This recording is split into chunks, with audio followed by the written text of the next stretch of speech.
It was a moment I'll never forget.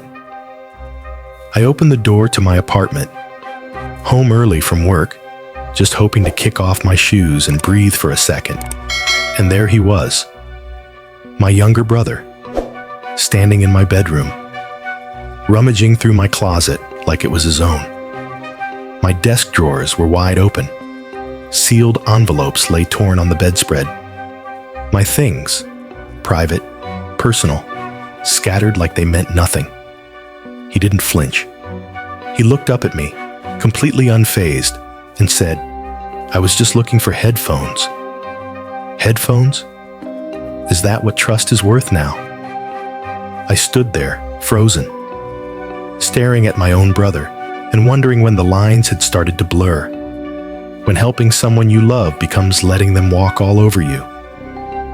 You see, just a few weeks before, he'd asked if he could crash at my place. He was struggling, said he needed a few months to get back on his feet. I'm 27. He's 24. Close enough in age to have grown up like twin shadows, always a few steps apart, but we were raised in the same home, taught the same values. At least I thought we were. I said yes. Of course I did. That's what you do for family, right? He moved in with a duffel bag and a smile that said thank you, and I told myself it would be temporary. I gave him a key, cleared out a dresser, led him into my space, into my sanctuary, with no questions asked. I didn't expect gratitude, but I didn't expect betrayal either. The moment I saw those envelopes, private financial documents, maybe a letter or two I hadn't even opened yet, I knew something was broken. And it wasn't just a boundary. It was something deeper, something harder to put back together. I asked him what he was doing. Again, he gave me that look, that shrug. Just looking for headphones. Like it was nothing. Like I was the one overreacting. But he'd gone into my desk, my closet. He'd moved things around. He'd opened sealed mail. That's not a mistake. That's a decision. And when someone you've let into your life, into your home, makes a decision like that, it forces you to make one too. I told him I wasn't comfortable anymore, that I needed him to leave.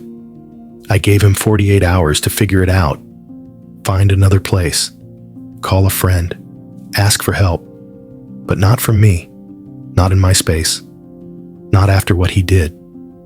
Then the call started. My mom. She said I was being heartless, said I was overreacting, said, family is family. And maybe that's what stung the most. Not just that she didn't understand, but that she wouldn't understand. That even when her son, the one who was violated, said enough is enough, she chose the other one, the one who snooped, the one who lied. I started questioning myself. Had I acted too fast? Should I have sat him down, asked why he did it, tried to understand? But what's there to understand about someone tearing into your privacy while you're gone? What kind of apology could make that okay? The truth is, I didn't overreact. I reacted exactly as anyone would when their trust is shattered. Still, I couldn't stop replaying it. The way he didn't even pretend to be sorry. The way he brushed it off. Like it was his right to search through my things. Like my home was just another pit stop on the road to wherever he thought he was going. And the more I thought about it, the more I realized this wasn't about headphones. It wasn't even about the envelopes. It was about control, entitlement, the kind of quiet disrespect that simmers under the surface until one day it explodes in a moment like this. Because trust doesn't break loudly. It snaps in silence. It crumbles when you're not looking. And maybe that's why I reacted the way I did. Maybe I needed to take that power back.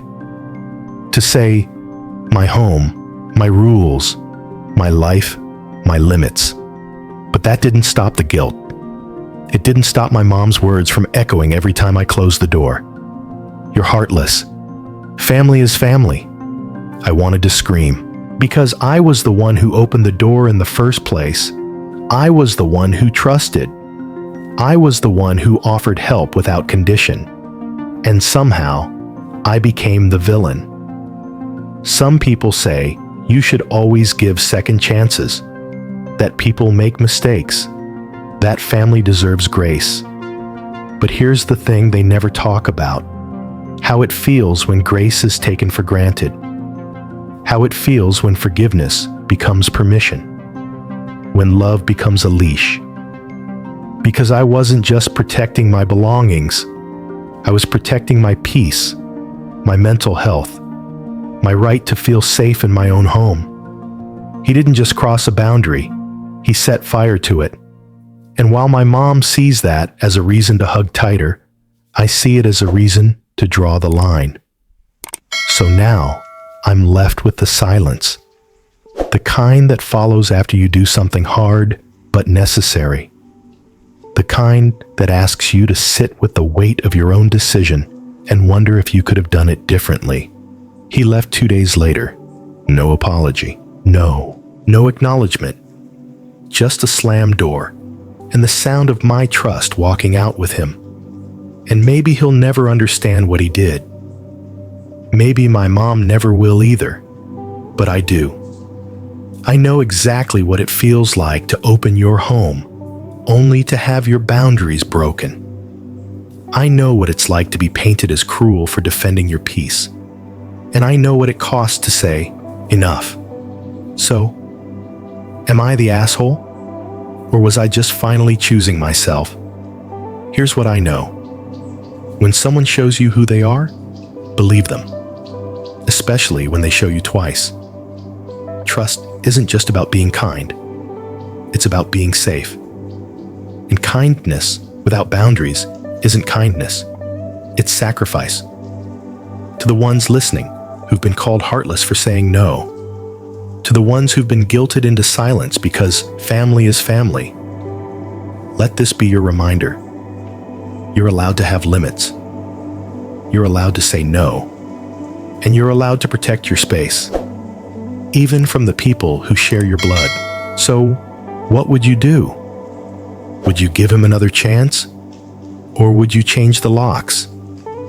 Let us know in the comments. This is AITA Stories.